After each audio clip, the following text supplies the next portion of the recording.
everyone, welcome back to my YouTube channel.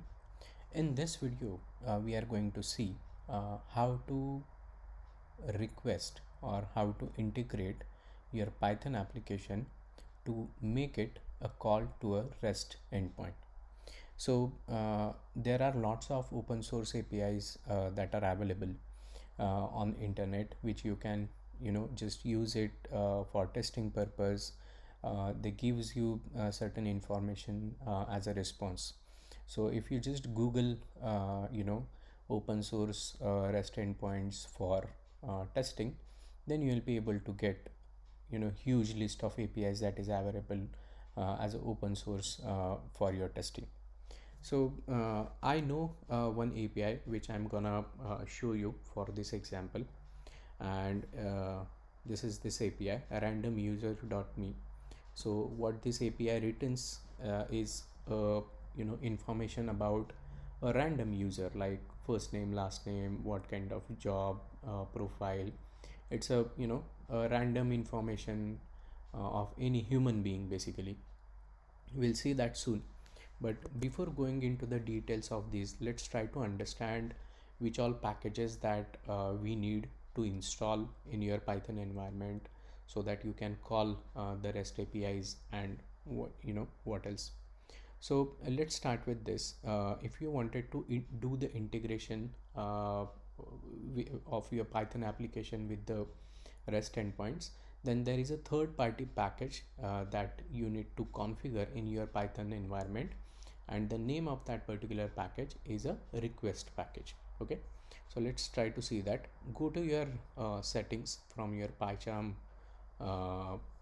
IDE, and here what you can do is you can come to this Python interpreter option and click on the install plus sign here. Here in the search box, what you need to do is you need to type requests. Okay, request, and this is the description that you should see. It is the Python HTTP for humans, and it has certain latest version, so let's keep it as it is. But this is the package that we gonna use to do the integration of your Python application with the REST endpoints. Okay, so make sure you search the similar package and click on this install package button. Once the package has been installed, you will be able to use this particular package in your local environment by importing the package. Okay, so basically once you install this package, the way you gonna see the output is in this list, right? You will be able to see this request package here, and it will give you what is the latest version available and what is the version that is been currently installed on your local environment, local development environment. So we have installed the latest version of the package, and this is how kind of a confirmation of how to install packages into the PyCharm. Okay, so I'll just click OK, and let's try to create one Python script called as API demo. And here you start doing this by doing the import requests, right? So this is the package we just have installed, and we can import it by using import request. Now what we need to do is we need to type requests dot get, right? And here you can name the API that you wanted to call as a part of your get requests.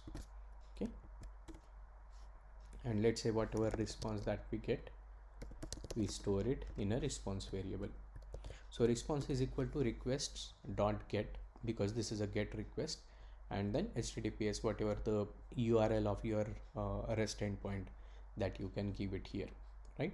So what this particular thing does is, it using this particular package, it makes a get REST endpoint API request to, and it will hit this particular URL for the same.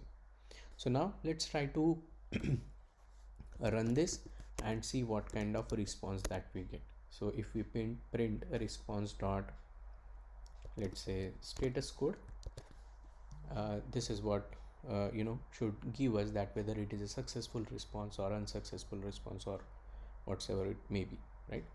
So if the status code that this particular variable gives you is 200, then it is a successful response. If it is an error like API not found or server takes some kind of a timeout error to respond back, then there are different error codes that it generate, like a 400 or 504. All these are the error code basically. But if it is a 200 response, then we can say it is a successful execution of the REST API call. And as you can see in the print statement, we are getting 200. That means it is a successful execution, or using the requests package, we able to successfully call this REST endpoint because we got the 200 response, right? Now let's try to understand the response variable itself. So I'll just run this program in a debug mode, and let's try to understand what is the how the response looks like, right? So if I show you the response, then you see here the status code as 200, and that's what we try to display. And if you see the result of this particular endpoint execution is coming in the text variable. So it says text is equal to str, and it has given us kind of a JSON response, right? So if you view this, and let's try to copy this entire response, and we can just format it, right? So it has formatted that, and let me just paste it in one of the notepad. So this is what the response that we got as a response from the REST end API, REST endpoint call. And this is what it said. It has returned us the result, and it has all the information of any random user, the gender, the name has like title, first name, last name, then location of this particular human being, city, state. It's a very random response. What is the address? They are giving latitude and longitude as address. What is the time zone in this particular time zone this human being is present, and lots of other information like date of birth. So it's a very random data, so we should not really worry about the data. But our main focus was how to do the integration, what are the packages that are needed to do the API integration in Python, and this is how we can do it.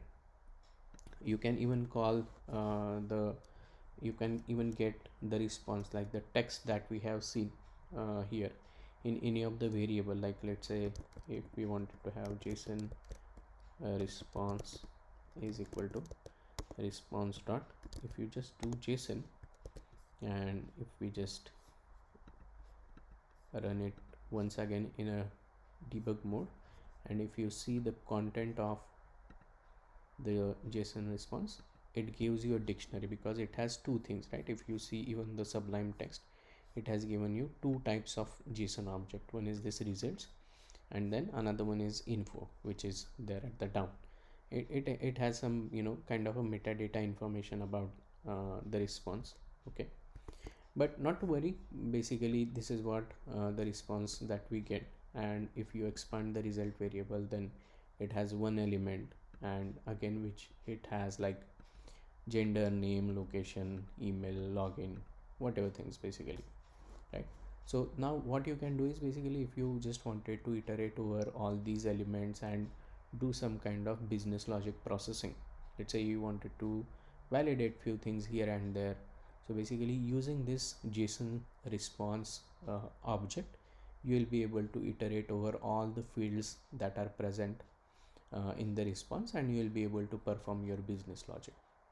Okay, so I hope you understood this concept, that how we can integrate the various third-party packages into the Python SDK or your development environment, and how to make a call to the REST endpoints. Okay, thanks guys, thank you very much for watching this tutorial, and I'll see you in the next one.